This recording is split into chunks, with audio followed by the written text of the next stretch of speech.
مشکور ہوں ہر شخص کی طرح جو یہاں پر آ کر مائک پر اپنی گفتگو کرے گا کہ پہلے شکریہ انسانوں کا ہے، وہی شخص شکر گزار ہوتا ہے اللہ تعالیٰ کا۔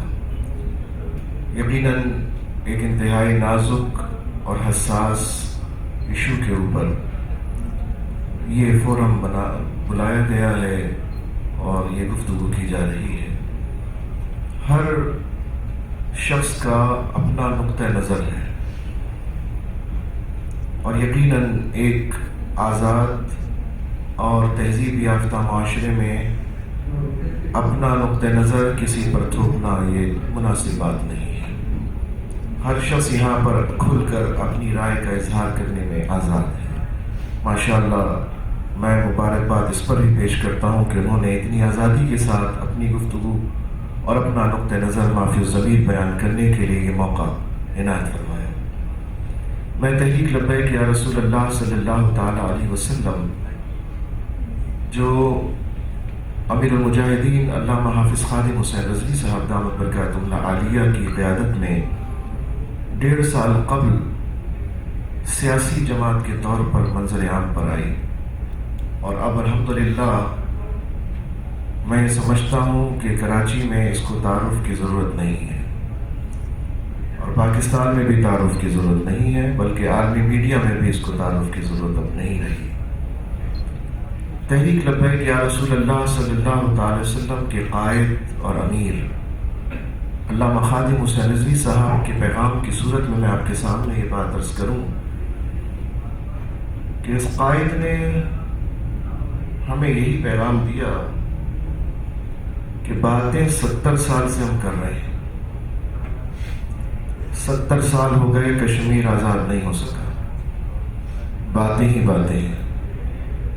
ہاں البتہ کچھ گروہ، کچھ گروپس، مخلصین کے کچھ حلقے گاہے گاہے اخلاص کے ساتھ اس کاز سے وابستگی ظاہر کرتے رہے، اور اس اخلاص کی ہی برکت ہے کہ آج یہ ایشو زندہ ہے۔ اگر اخلاص نہ ہوتا تو آج یہ ایشو مردہ ہو چکا ہوتا، ہم محض رو رہے ہوتے، سر پیٹ رہے ہوتے۔